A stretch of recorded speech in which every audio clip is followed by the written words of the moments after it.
A nós foram tiradas as línguas. Estamos aqui os dois a falar, falamos de uma língua externa. Você é cristão, das religiões, eu também. É uma religião exógena. E a partir daí nós podemos olhar para o conjunto das nossas referências. As nossas referências não têm nada de africano. Então, aquilo que chamou-se a crise do mundo no livro de Ibussi Bulaga é muito profundo. É que a nossa própria humanidade encontrou-se questionada. O que não aconteceu com indianos, não aconteceu com chineses ou com japoneses, não obstante a colonização que eles subiram.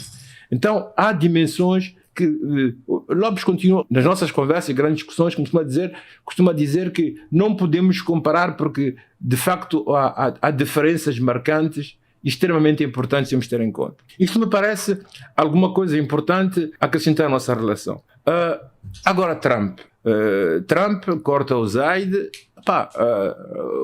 Trump é presidente dos Estados Unidos. Os Estados Unidos têm o dinheiro que têm, têm o poder económico que têm e o utilizam-no segundo a própria vontade, os seus próprios interesses. Eu vi a senhora que entrevistava os funcionários altos do Zaid, se de facto o dinheiro que davam a um ou outro país tinha alguma coisa de positivo para os interesses americanos. E muitos dos itens, a resposta era não, não, não. Então ela ia cortando isto, não interessa aos americanos. O que é que interessa aos americanos? Dar-nos aspirinas ou dar-nos medicamentos para que as nossas mulheres possam partir crianças quando eles, agora com questão ecológica, querem reduzir a demografia mundial. Absolutamente nada.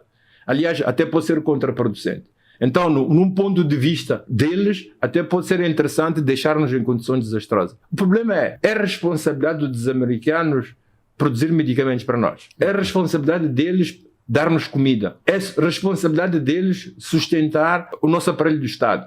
A resposta é claramente não. Quer dizer, quando tivemos as dívidas ocultas e decidiram cortar as ajudas, nós tivemos que nos desenrascar. E fizemos-lo. E esta vez, mais uma vez, estamos espada contra a parede. Nós temos que nos desenrascar. O problema é como queremos desenrascar. Nós estamos a dizer que vamos encontrar novos parceiros. Quer dizer, novas pessoas embaixo dos quais vamos estar de novo dependentes. Nós tínhamos que inverter isto. Dizer que temos que encontrar contrapesos internos em África, em Moçambique, para fazer face aos problemas com que estamos confrontados. As nossas respostas não podem ser sempre a dependência que vem dos outros. Trump fez o discurso que tu citaste, em que dizia que os africanos não são homens, os dirigentes são maus dirigentes, falou da nossa desumanidade. Sabes, a ideia do negro não humano é uma velha ideia. É uma velha ideia que ganhou uma dimensão científica no século XIX, com a chamada invenção do racismo científico. Isto foi na Alemanha que em primeiro lugar fizeram isto, uma chamada Escola das Formas. Em filosofia, Hegel disse que os africanos estavam fora da história, o que calcionou indiretamente o colonialismo, que eles vinham para nos meter na história, eles eram filântropos. O colonialismo era visto como a integração dos africanos na marca da história. Eram generosos o suficiente para considerarem... O resultado é que nós vimos uma divisão arbitrária do continente, uma própria submissão.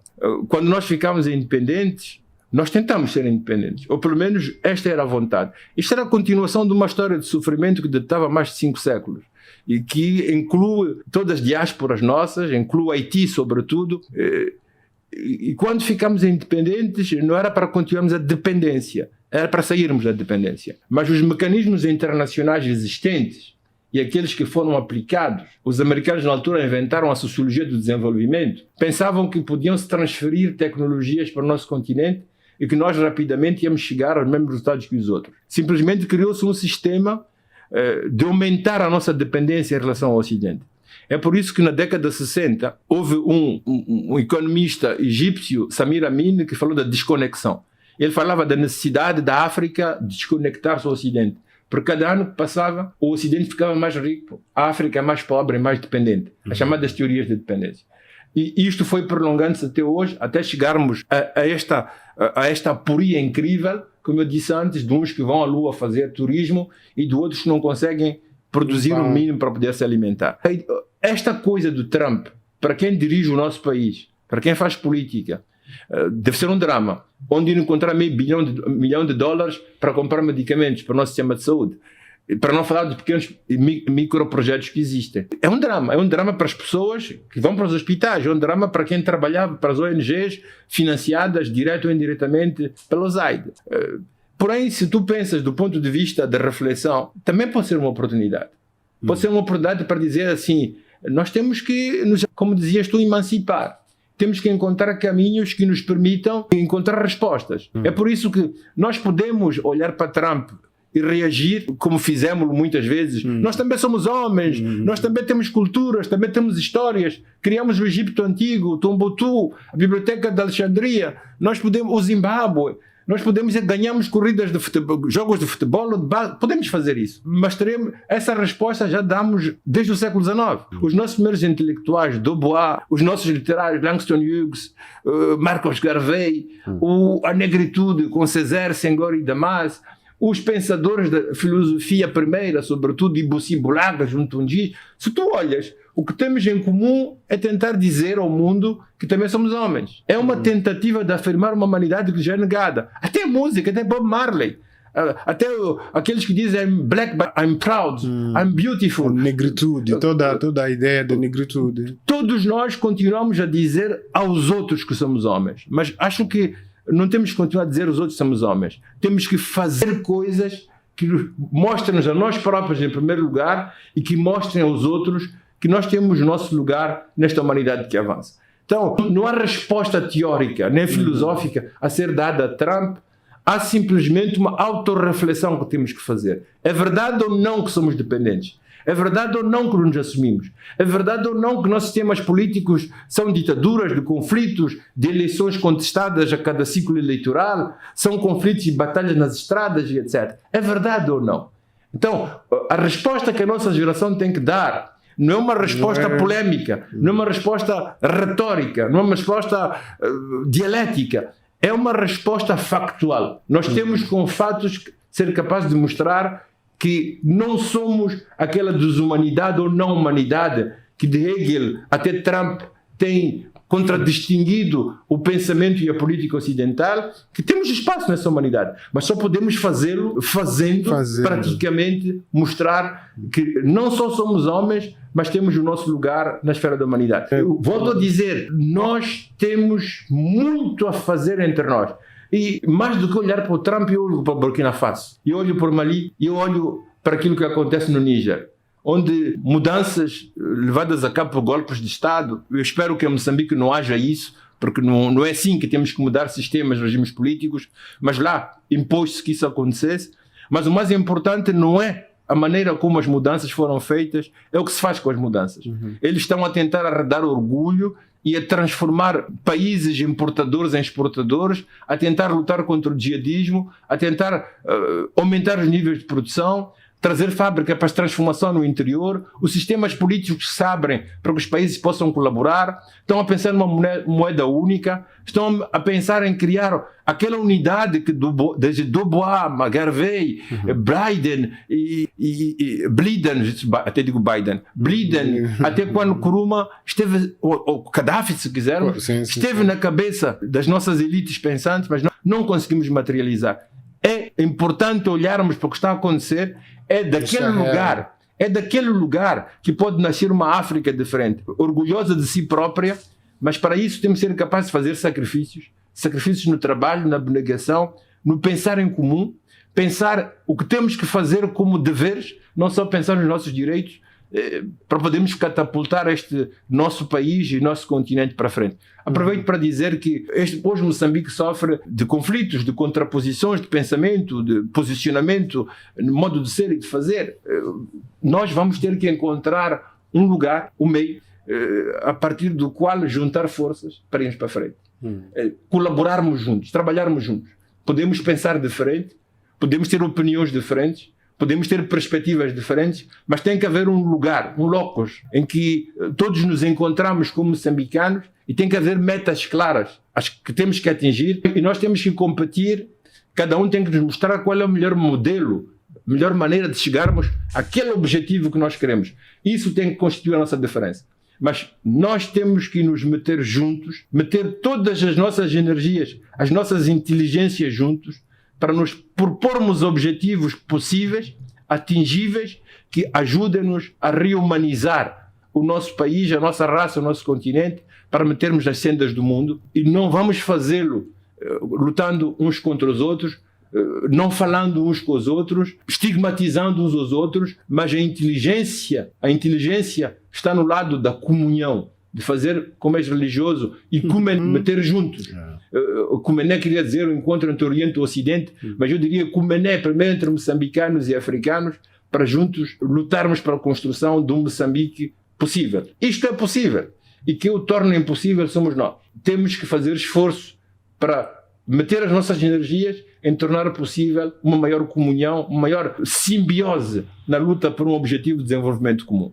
Me parece que até voltamos tudo que estamos a falar hoje, desde Trump, as democracias, até o clima, tudo isto, até o lugar das universidades, tudo indica, me parece, que capitalizarmos na história é muito importante, né? E sermos também agentes da nossa criação, da nossa própria identidade também é muito, muito importante. E agora o professor acaba dizendo, especificamente para Moçambique, que está a passar uma situação bem, bem triste, em que o diálogo é simplesmente pobre, vamos assim dizer. Não vamos dizer que não há diálogo. Há uma forma de diálogo, mas é um diálogo pobre ou quase nulo depois das eleições. Então, é triste o que está a acontecer. Há quem disse, uma vez estive a conversar com o professor mesmo, a dizer, olha, é que as pessoas têm tendência de pensar que vamos nos confrontar primeiro, medir forças, mas no fundo, vale a pena sentar logo de uma vez para uma conversa, do que primeiro começar por matar pessoas, esfomear pessoas até a morte, estas coisas todas. Mas falta-nos essa inteligência, eu suspeito, de logo sentarmos. Preferimos matar primeiro para depois. Nós vimos isto na guerra dos 16 anos. E eu tenho marcas no meu próprio corpo dos 16 anos. No lugar de sentarmos primeiro, conversarmos. Porque, de qualquer jeito, temos que sentar. Se queremos sentar aqui em casa ou queremos sentar em Roma, sei lá onde é que foi. Se nos falta este sentar, professor, é triste esta parte. Não quero voltar a elaborar nisto, porque nós queremos falar do Trump e os efeitos que ele tem no mundo. Mas pronto, não podemos sair de casa. Samuel, durante o processo eleitoral, eu disse que eu estava em campanha, mas não era candidato. Eu tinha algumas coisas para mim que eu teria gostado que cada um dos candidatos tivesse trazido consigo. E uma das coisas era as reformas das nossas instituições, era a educação. E a educação era intrinsecamente ligada a meios, e eu pensava que aquele fundo soberano que nós podíamos catapultar, eram algumas das ideias que eu tinha, que já desenvolvi alguns minutos atrás, que pode fazer com que a gente tenda para frente. E nessa altura fiz uma campanha. Eu falei os 4 ventos para quem quis ouvir, escrevi aquilo que eu achava que devia constar nos manifestos de diferentes partidos, e falei com cada um deles.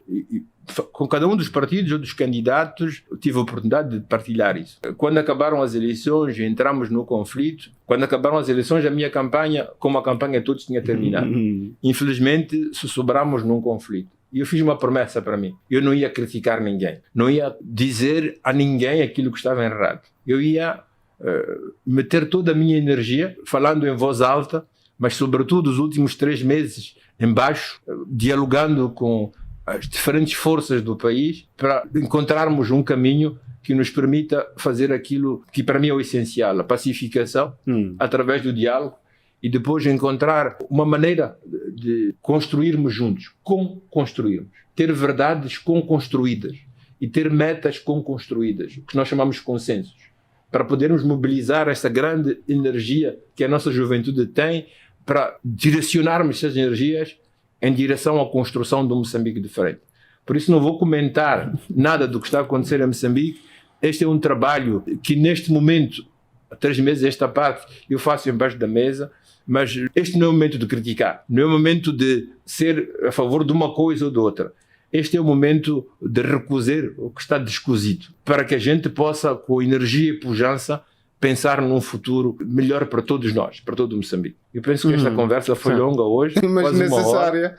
Acho que o editor vai ter que dividir isto em partes, mas definitivamente são tópicos que não só são do âmbito para Moçambique, mas também uma tentativa de ver o que de lá de cima vem, do primeiro mundo, e quais são os efeitos disso para os pequeninos que nós somos. Eu creio que vale a pena ter este tipo de conversas. Elas ajudam a digerir os grandes temas do mundo, a misturá-las com realidades de cá de casa, professor. Eu acho que é fundamental, não é? Como esse caso de inteligência artificial, aliás, inteligência ancestral, se eu fosse citar. E o casos de fios que ligam aspectos, o que a democracia ela é. E eu acho que tínhamos também um tema muito importante. O que se pode aprender do Sahel, né?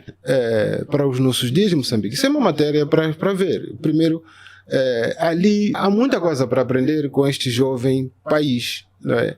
Que, de fato, ele só foi buscar novamente na memória uma pessoa que é o Sankara, né? Ele só foi buscar uma figura já bem conhecida, era muito amiga de Moçambique.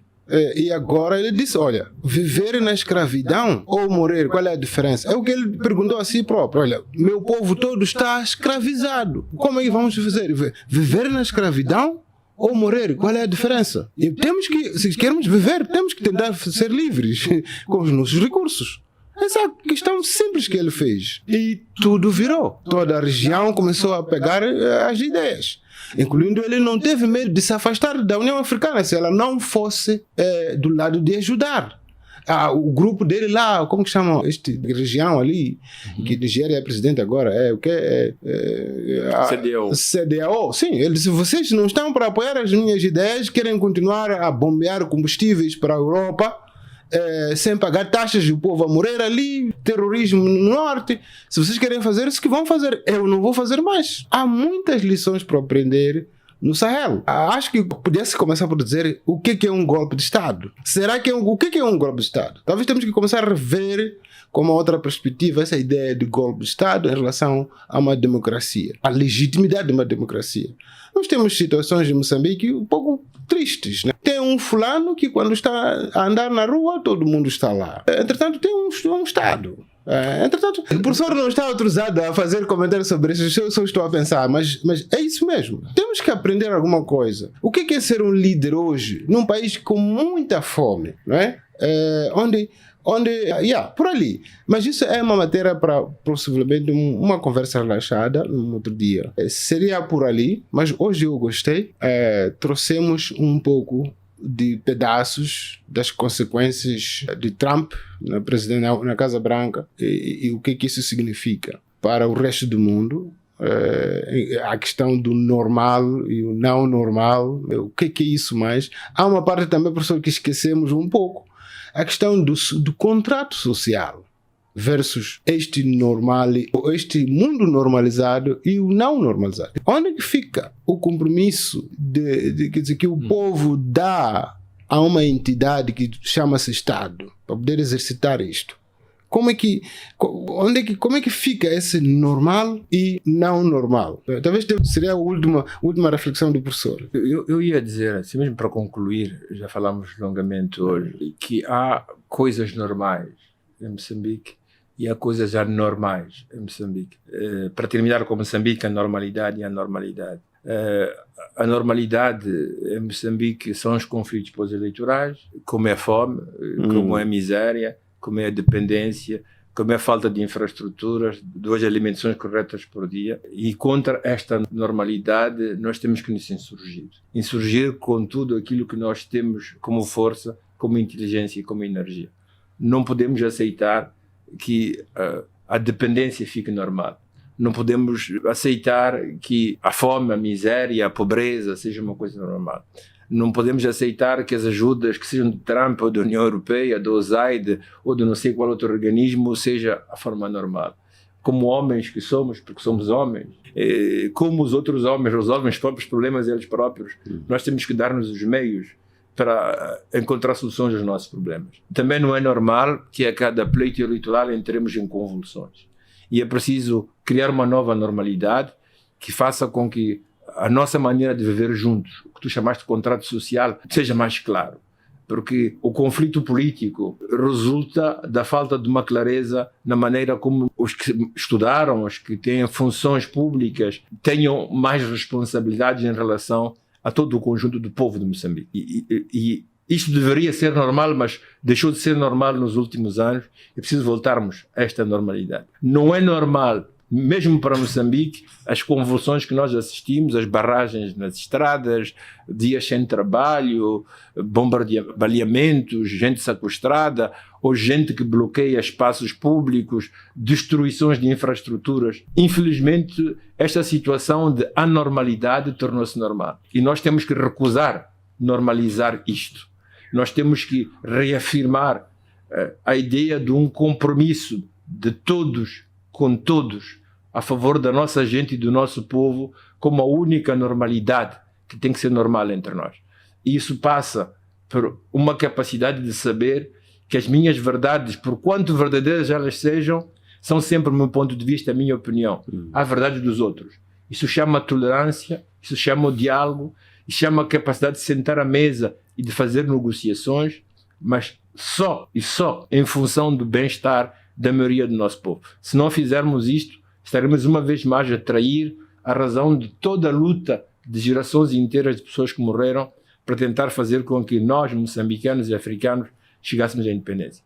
Trumps ou não Trumps são eleitos pelos americanos, estão ao serviço dos americanos, para os americanos. O que nós não podemos aceitar é continuar a depender dos interesses dos outros para a nossa sobrevivência. E para isso é preciso que sejamos corresponsáveis. Discutiu-se muito estes dias a ideia da responsabilidade. Não se trata de ser responsáveis, mas corresponsáveis. Responsáveis juntos, para a construção juntos, de um futuro juntos, de um Moçambique para todos juntos.